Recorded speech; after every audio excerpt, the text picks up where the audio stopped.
அஸ்ஸலாமு அலைக்கும். Good morning பிள்ளை. நாம் ஹீட் பார்த்து கொண்டிருக்கிறோம். ஹீட்டில் கேள்வியில் ஆரம்பித்தோம். நேற்று போன கிளாஸில் நம்ம கேள்வியில் ஆரம்பித்தோம். அப்போ நாம் என்ன செய்வோம்னா தொடர்ச்சியாக கேள்விகளை பார்த்து கொண்டு போவோம். அப்போ அதில் 9வது கேள்வி பார்த்துருக்கிறோம்னு நினைக்கிறேன். அடுத்தது 10வது கேள்வியை பாருங்கள். சரியா? 10வது கேள்வி. இதில் கேள்வியை பாருங்கள் பிள்ளை. சிறிய துளையுடைய மூடிய பாத்திரம் ஒன்றினுள் 60 பாகையில் வழி உள்ளது. இப்போ ஒரு மூடின பாத்திரத்தில் ஒரு சிறிய துளை ஒன்று இருக்காம். அந்த பாத்திரம் 60 பாகையில் வழி இருக்குதாம். அதிலுள்ள வாயுவின் 1/4 பங்கை அகற்றுவதற்கு பாத்திரத்தினை வெப்பமேற்ற தேவையான வெப்பநிலை. இப்போ முதலாவது கேள்வியை நல்லா வாசித்து பாருங்க பிள்ளைகள். ஒரு பாத்திரம், இந்த பாத்திரத்தில் ஒரு துளை ஒன்று இருக்குதாம். எத்தனை பாகையில் இருக்கிற பிள்ளைகள்? 60 பாகையில் இருக்குதாம் இது ஆரம்பத்தில்.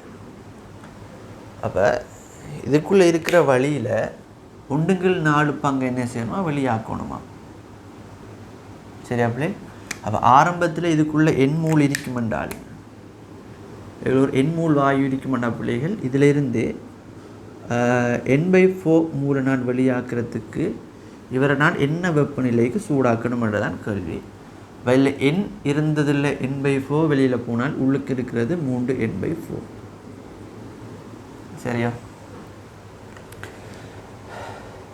சரி, என்ன செய்யலாம் யோசிச்சு பாருங்கள். இப்போ முதல் இந்த பாத்திரம் மூடி இருக்குது, துளை இல்லைன்னு வைப்போமே, துளை இல்லை, இந்த பாத்திரம் மூடி இருக்குது. இதை நான் ஹீட் பண்ணுற நேரம் என்ன நடக்கும்னா பிள்ளைங்க உங்களுக்கு தெரியும், வாயு விரிவடையும். இல்லைங்கிட்டா இந்த பாத்திரம் விரிவடையாது வைங்களேன், பாத்திரம் விரிவடையாது. அப்போ நான் ஹீட் பண்ணுற நேரம் என்ன நடக்கும்னா பிள்ளைகள், கனவளமாக மாறாமல் வச்சால் அமுக்கம் கூடும், அமுக்கத்தை மாறாமல் வச்சால் கனவளவு கூடும். இந்த பாத்திரம் மூடி இருக்குன்னா பிள்ளைகள் இந்த பாத்திரத்தில் கனவளவு மாறாது. ஆகவே என்ன செய்யணும்னா பிள்ளைகள் அமுக்கம் கூடும். சரியா? அப்போ இந்த பாத்திரத்தை நான் மூடி வச்சு கொண்டு சூடாக்கினால் அமுக்கம் கூடியிருக்கும். அப்போ உண்மையில் இந்த துளை இருக்கிற பாத்திரத்தை நான் ஹீட் பண்ணுற நேரம் உள்ளுக்கு இருக்கிற அமுக்கம் கூடுது பிள்ளைகள். எதை விட கூடுமானால் வளிமண்டலத்தை விட கூடுது. நான் அதுக்கு முதல்ல மட்டும் ஒன்று கேட்குறேன். இப்போ இந்த பாத்திரம் 60 பாகையில் உள்ளுக்கு எண்மூல் வாயு இருக்குது என்றால், சரியா பிள்ளைகள், இதுக்குள்ளே இருக்கிற அமுக்கமும் வளிமண்டல அமுக்கம் சமன். அது விளங்குதா? ஏன்டா பிள்ளைகள், வளிமண்டல அமுக்கம் கூட என்ன நடந்திருக்கும்னா உள்ளுக்கு வெளியிலேருந்து உள்ளுக்கு வாயு போயிருக்கும், மாறி உள்ளுக்கு அமுக்கம் கூடனா உள்ளுக்கு இருந்து வெளியில் வாயு வந்திருக்கும். இப்போ 60 பாகையில் ஒரு துளை இருக்கிற ஒரு பாத்திரத்தில் எண்மூல் வாயு இருக்குதுண்டா பிள்ளைகள், அது என்ன செய்ய தொடர்ச்சியாக எண்மூலை இருந்து கொள்ளுது என்றால் உள்ளுக்கும் வெளியிலேயும் அமுக்கங்கள் சமனாக இருக்கும்.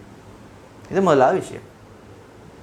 இப்போ ஹீட் பண்ணுற நேரம் எண்மூல் வாயு இந்த குறித்த ஒரு வெப்பநிலை டீட்டாவில் எண்மூல் வாயு வெளியில் போயிட்டு உள்ளுக்கு 3 N/4 மூல் இருக்குது என்றால் இங்கேயும் உள்ளுக்கு இருக்கிற அமுக்கமும் வெளியில் இருக்கிற அமுக்கமும் சமன். அப்போ இந்த N/4 மூல் எப்போ வெளியாகும் என்றால் இந்த 2 அமுக்கமும் சமனாகிற வரைக்கும் என்ன செய்யும்? வாயு என்ன செய்யும்? வெளியாகும். சரியா? கேள்வியை முதலாவது என்ன செய்யுங்க விளங்கி கொள்ளுங்கள். இப்போ உங்கள்கிட்ட கேள்வி என்னென்றால், இந்த 60 பாகையில், சரியா மக்கள், 60 பாகையில் வளிமண்டல அமுக்கம் ஒரு PN எடுப்பேன். PN எடுத்தால் எண்மூல் உள்ளுக்கு வாயு இருக்கிற நேரம் உள்ளுக்கு அமுக்கம் P. சரியா? இப்போ டீட்டா பாகையில் சூடாக்குற நேரம் வளிமண்டல அமுக்கம் என்ன செய்யும்? மாறுமா மாறாதா? யோசிச்சு பாருங்க. வளிமண்டல அமுக்கம் இப்போ யாரும் சொல்கிறல்ல, இப்போ வளிமண்டலத்துக்கு என்ன செய்யுது? புதுசாக நான் 4 கீழ் N/4 மூல் வாயு வாரத்தால் வளிமண்டலத்தில் மூல் கூடுது, கனவளவு கூடும்னு யாரும் சொல்லலை. உதாரணத்துக்கு சும்மா அப்படி யோசிச்சு பாருங்களேன். இப்போ கடலில் இருந்து ஒரு கடலில் இருந்து நீங்கள் ஒரு வாளியில் தண்ணி எழுறத்தால் கடல்ற நீர்மட்டம் இறங்குமா பிள்ளை? இல்லை தானே? ஏன்னால் அந்த வாளியில் கனவளவோட ஒப்புற நேரம் கடலில் இருக்கிற நீர்ன்றது அது மிக பெருசு. அதே மாதிரி உள்ளுக்கிருந்து N/4 மூல் வெளியாகிறதால வெளியில் இருக்கிற அமுக்கம் என்னமோ என்ன செய்ய போகிறல பிள்ளைகள்? மாற போகிறல. வெளியில் அமுக்கமும் P தான். வெளியில் P என்றால் உள்ளுக்கு N/4 அப்படி சமநிலையில் இருக்கிற நேரம் உள்ளுக்கு இருக்கிற அமுக்கமும் P-ஆகத்தான் இருக்கும். இது என்னது? N/4 வெளியாகினதுக்கு பிறகு. அப்போ நீங்கள் முதலாவது என்ன முடிவெடுக்கணும்னா பிள்ளைகள், இந்த P-யும் இதுக்குள்ளே இருக்கிற அமுக்கமும் 60 பாகையில் உள்ளுக்கு இருக்கிற அமுக்கமும் தீட்டா பாகையில் உள்ளுக்கு இருக்கிற அமுக்கம் சமன். அது விளங்கிட்டா? சரியா பிள்ளை? அடுத்தது 60 பாகையில் இதுக்குள்ளே இருக்கிற எண்மூல் வாயு இடம் கொள்கிற கனவளவும் தீட்டா பாகையில் 3n/4 மூல் இடம் கொள்கிற கனவளவும் சமன். அப்போ 2 பேருக்கும் அமுக்கம் சமன், இடம் கொள்கிற கனவளவு சமன். ஆனால் மூல் மட்டும் என்ன செய்து பிள்ளைகள் குறையுது. அப்போ பிவி சமன் என்ஆர்டியில் பாருங்க, இது நான் எழுத தேவையில்லை, நான் உங்களுக்கு எழுதி காட்டுறேன்னா பிவி சமன் என்ஆர்டியில் அமுக்கம் சமன், 2 பேருக்கும் அமுக்கம் சமன், கனவளவும் சமன், ஆர் மாறிலி. அப்போ என் நேர்மாறு விகித சமன் டி. வெப்பநிலை கூடுற நேரம் என் குறையும்.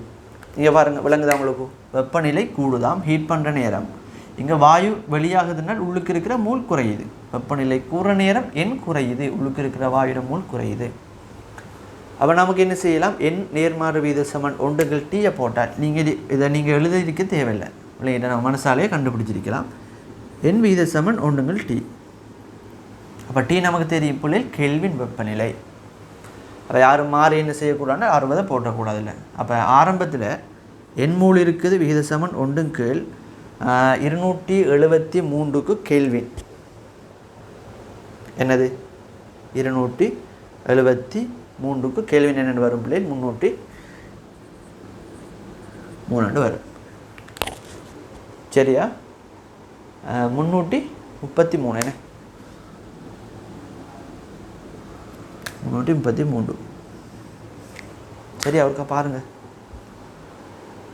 சரி, இதுக்கா பார்த்து கொடுக்கலாம். அடுத்தது இதுக்கு நான் போட போகிறேன் 3n/4 மூல் வீத சமன் 1 டின்னு போடுவோம். இவை என்ன செய்யலாம்? நான் 1 2ஆல் பிரிக்கலாம். பிரிச்சல் என்றால் 4/3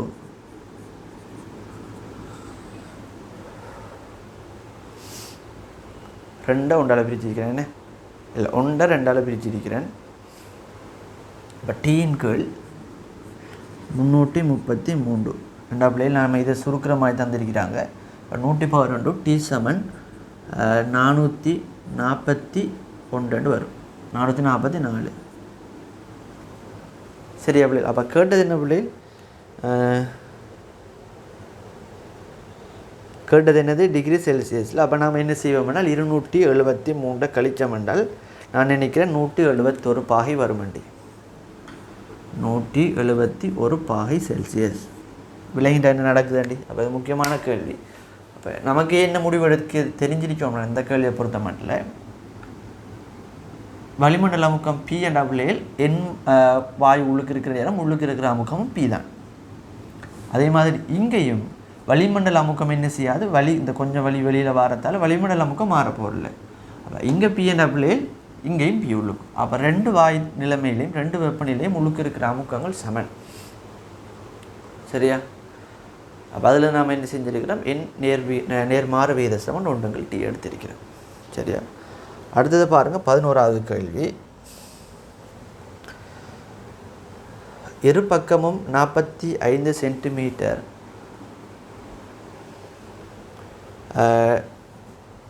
நீள வழிநிரல் இருக்கத்தக்கதாக குழாயின் நடுவில் 4 கிராம் இரசமெனாது வழிநிரலை பிரிக்கிறது. சரியா? அதனை உரு காட்டுகிறது. குழாயின் வெப்பநிலை 27 பாகையில் உள்ளது. ஒரு பக்கத்தின் வெப்பநிலை 327 ஆக அதிகரிக்கும் போது இரச நிரல் அசையும் நீளம். 11வது கேள்வி.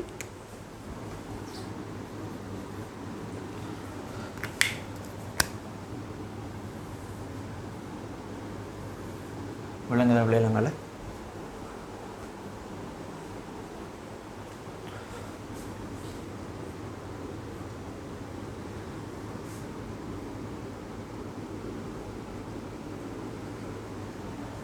சரியா பிள்ளை? அப்போ இதில் ஒரு இரச நிரல் இருக்கலாம். 2 பக்கமும் 45 சென்டிமீட்டர் 4 கிராம் இரசம். இப்போ இங்கால பிள்ளை 45 சென்டிமீட்டர், இங்காலே 45.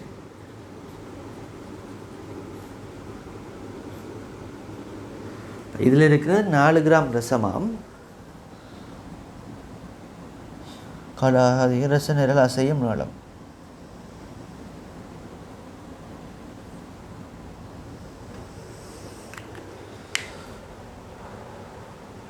இருபத்தேழு 327. இப்போ ஆரம்பத்தில் என்ன செய்தனா பிள்ளைகள் ரெண்டுமே 27 இருக்குது. இப்போ என்ன செய்கிறாங்கன்னா ஒரு பக்கத்தை 27 வச்சுக்கொண்டு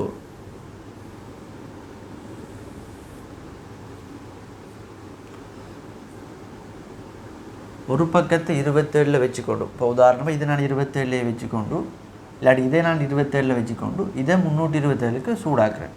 சூடாக்கி நடக்கும் பிள்ளை உள்ளுக்கு இருக்கிற வலி என்ன செய்யும்? விரிவடையும். வலி என்ன செய்யும் பிள்ளைகள்? விரிவடையும். இப்போ ஆரம்பத்தில் ரெண்டுமே 27 இருக்கிற நேரம் உங்களுக்கு தெரியும். முதலாவது இது விரிவடைகிற நேரம் இந்த இரச நிரல் அங்காள பக்கமாக அசையும்னு உங்களுக்கு தெரியும். அது ஏன் அசையும் என்றால் ஆரம்பத்தில் 27 இருக்கிற நேரம் இதுக்குள்ளே இருக்கிற அமுக்கமும் இதுக்குள்ளே இருக்கிற அமுக்கமும் சமன். அந்த அமுக்கத்தின் காரணமாக இந்த இரச நிரலில் இங்கால பக்கம் தாக்குற விசையும் அங்காள பக்கம் தாக்குற விசையும் சமன்.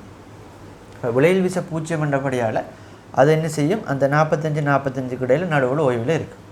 இப்போ நான் ஒரு பக்கத்தை ஹீட் பண்ணுற நேரம் உள்ளுக்கு அமுக்கம் கூடும். சரியா? உள்ளுக்கு அமுக்கம் கூடும். எதை விட என்றால் இங்கால பக்கம் இருக்கிறத விட இங்கால பக்கம் என்ன செய்யும்? அமுக்கம் கூடும். அமுக்கம் கூடுறதால இந்த இரச நிரலில் தாக்குற விசையும் என்ன செய்யும்? கூடும். அந்த விசையின் காரணமாக என்ன செய்யும் பிள்ளைகள்? அந்த இரசத்தில் எதிர்ப்பக்கமாக என்ன செய்யும் என்றால் ஒரு விளையில் விசையோட தொழில்படும். அந்த விளையும் விசையின் காரணமாக என்ன செய்யும்? அது அங்கால பக்கம் அசையும். அசைகிற நேரம் ஏன் அசைஞ்சுது? இதை விட இங்கே அமுக்கம் கூடன்றபடியால் அசைஞ்சது. இப்போ அசைஞ்சு கொண்டு வர நேரம் இங்கால இருக்கிற வலி இப்போ என்ன செய்ய போகுது? நெருக்கப்பட போகுது, கம்ப்ரெஸ் ஆக போகுது. ஆகிற நேரம் இவரோட அமுக்கம் என்ன செய்யும்? கொஞ்சம் கொஞ்சமாக கூடும்.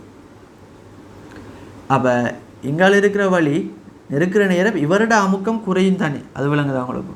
இவரோட அமுக்கம் குறையும். ஏனென்றால் இங்கே இருக்கிற வலி என்ன செய்யுது? விரிவடையுது. அப்போ ஆரம்பத்தில் இங்கே அமுக்கம் கூட குறைய, சரியா? இங்கே அமுக்கம் கூட இங்கே குறைய. இப்போ இவர் விரிவடைய நேரம் இது கீழே இறங்குவார், இதை மேலே போகிற நேரம் ஒரு கட்டத்தில் என்ன செய்யும் போல ரெண்டும் பேலன்ஸ் ஆகிற நேரம் அவர் ஓய்வில் நிற்பார் ஒரு இடத்துல. அது விளங்கிட்ட ஒரு இடத்துல சமநிலையில் வந்து நின்று கொள்வார். அந்த நேரம் நீங்கள் விளங்கணும் இந்த ரெண்டு பக்கமும் அமுக்கங்கள் சமன் எடுத்து விளங்கிக் கொள்ளணும். சரியா? அந்த நேரம் இந்த ரெண்டு பக்கமும் அமுக்கங்கள் சமன் என்றதை நீங்கள் விளங்கி கொள்ளணும். ஆரம்பத்தில் இந்த இடத்துல இருந்தது, இப்போ இந்த இரச நிரல் இங்கே வந்துட்டு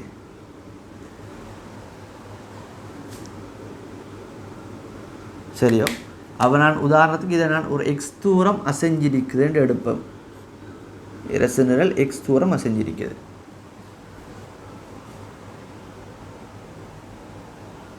சரியா? அப்போ இதான 327 இங்கே பக்கமா உள்ளுக்கு எழுதுவோமா? 327 இங்கால 27. மேலே ஆரம்பத்தில் இருந்தது உள்ளுக்கு 27, இங்கால 27. விளங்கிட்டா? விளங்குதா அப்படி எழுதுறது?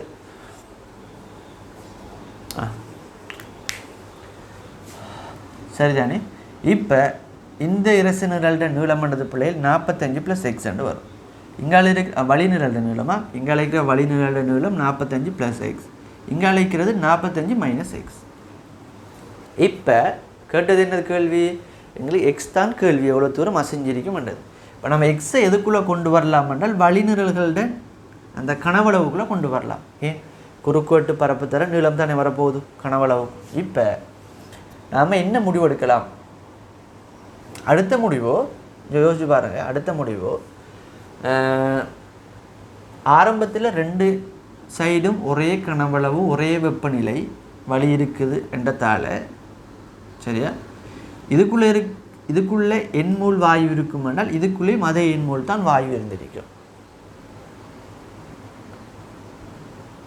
சரியா? இப்போ இங்கே பாருங்கள், உதாரணத்துக்கு PV = nRTயில்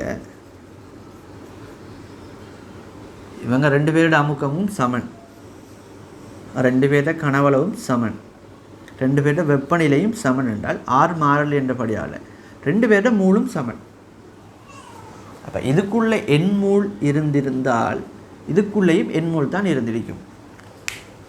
சரியா? இப்போ நான் ஹீட் பண்ணுற நேரம்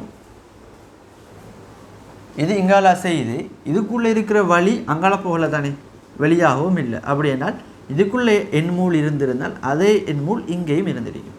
அதே மாதிரி இங்கே எண்மூல் இருந்திருந்தால் இங்கேயும் எண்மூல் இருந்திருக்கும். அப்போ இங்கே பாருங்கள், இங்கே ரெண்டு பக்கமும் அமுக்கங்கள் சமன், இது சமநிலையில் நிற்கிற நேரம். ரெண்டு பக்கமும் அடுத்தது என்னது, மூல்கள் சமன். அப்போ நாம் நேற்று போன கிளாஸில் என்ன நினைக்கிறேன், இணைந்த வாயுச்சமன்பாடுன்னு படித்தோம். பிவியின் டி சமன் என்ன செய்யாதனால் மாறிலி. நம்ம நேற்று கேள்வியில் செய்கிறோம், போன கிளாஸில் நம்ம கேள்வியில் செய்கிறோம், அதை பார்த்தோம். நாம் ஒரு சந்தர்ப்பத்தில் ரெண்டு வேறு வேறு வாயுக்களுக்கு பிவிங்கள் டீயை போட்டோம். அது நான் ஏன் போட்டேன் என்றால் ரெண்டு வாயுக்களுக்கு மூல் சமன் என்றபடியால் என்ன செஞ்சேன் என்றால் பிவிங்கள் டீயை போட்டேன். விளையிட்டா? உண்மையில் நான் பிவிங்கள் டீ போடணும்னா பிள்ளைகள் ஒரு வாயு தொகுதிக்கு தான் போடணும். ஒரு வாயு தொகுதியோட வெப்பநிலை அமுக்கம் மாறினே தான் போடலாம். உதாரணத்துக்கு இங்கால இடது பக்கம் இருக்கிற வாயு தொகுதிக்கு இதுக்கும் தான் நான் பிவிங்கள் டீ போடலாம். அதே போல் இதுக்கும் தான் நான் பிவிங்கள் டீ போடலாம். அதை விட்டு போட்டு சரியா, இவருக்கும் போடலாம், இங்காலையும் போடலாம். ஏன்னா இது வேறது அது வேறது. நான் அப்படி போடணும் என்றால் பிவியின் டி இவங்க ரெண்டு பேருக்கும் போடணும் என்றால் ரெண்டு பேரோட மூல எண்ணிக்கையும் சமனாக இருக்கணும். விளங்கிட்டா? பிவி சமன் என்ஆர்டியில் பிவியின் டீயில் அதை கீழே ஒரு பக்கம் கொண்டு வந்தால் அங்கால ஆர் என் இருக்கும். அங்கால பக்கம் மாறிலியாக இருக்கணும்னா பிள்ளைகள் என் மாறிலியாக இருக்கணும். அப்போ நான் என்ன செய்யலாம் என்றால் இந்த இடத்துல இவங்க ரெண்டு பேருக்கும் போடலாம். ஏனென்றால் ரெண்டு பேருக்குள்ளே ஒரே அளவான மூல எண்ணிக்கை தான் இருக்குது. இல்லாட்டி நீங்கள் என்ன செய்யலாம், எந்த பிரச்சனையும் இல்லை, ரெண்டு பக்கமும் பிவி சமன் என்ஆர்டி போடலாம். இல்லைட்டா? ரெண்டு பக்கம் பிவி சமன் என்ஆர்டி போட்டு நாம் தேவையில்லாமல் என்னத்துக்கு என்ன எழுதுவான், அதுக்குள்ளே ஆறு எழுதி விட்டுவான், நமக்கு தேவையில்லை தானே. அப்போ நாம் என்ன செய்வோம்னால் இதுக்குள்ளே பிவிங்கள் டீயை போடுவோம். அப்போ நல்லா விளங்கணும் பிள்ளை, இந்த இடத்துல பிவிங்கள் டீ நேரடியாக போடலாமான்னு கேட்டால் இல்லை. நாம் எப்படி போடுறோம்னால் மூல் சமன் என்றபடியால் போடுறோம். அப்போ நம்ம படிக்கிற நேரம் தெளிவாக இருந்து கொள்ளணும். சரியா? இவருக்கும் நான் போட போகிறேன். இப்போ பிவியில் டீ போகிற நேரம் எனக்கு தெரியும் ரெண்டு பக்கமும் அமுக்கங்கள் சமன். அப்போ அந்த அமுக்கத்தை நான் ஒரு பி என்று எடுக்கிறேன். பி இவரோட கனவளவு இங்கெல்லாம் 45 + x × a என்று வரும். இதில் குறுக்கோட்டு பரப்பும். அப்போ நீளங்களை பாருங்கள், எல்லாம் சென்டிமீட்டரில் தான் தந்திருக்கிறாங்க. விளங்கிட்டா?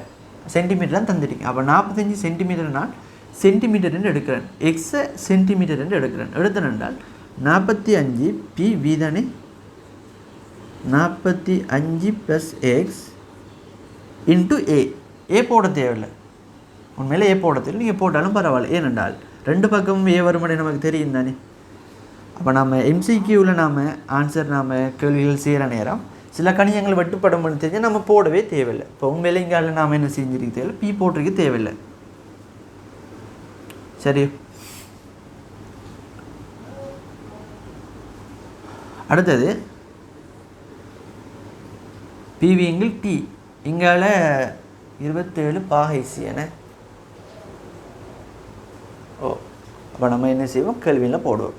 அப்போ 273 பிள்ளைகள் 273 என்றால் 300 வரும். இங்கே 300ல் 600 வரும். 600. இப்போ இங்கால நம்ம போகிற நேரம் பி வரும் × 45 - x × என்ன பிள்ளைகள் ஏ வரும். கீழே எத்தனை கேள்வி, 273 + 200 பிள்ளைகள் 300 கேள்வி. சரியா? அப்போ இதுபோல் நாம் என்ன செய்யலாம், சுருக்கலாம். தகுந்த சுருக்க பார்ப்போம். சுருக்கிற மாதிரி தான் தந்திருக்கிறாங்க. அந்த பியும் ஏ பி ஏ வெட்டுப்படும். இங்கே 2 0, இதை வெட்டினால் 2, ஏ வெட்டினால் 1.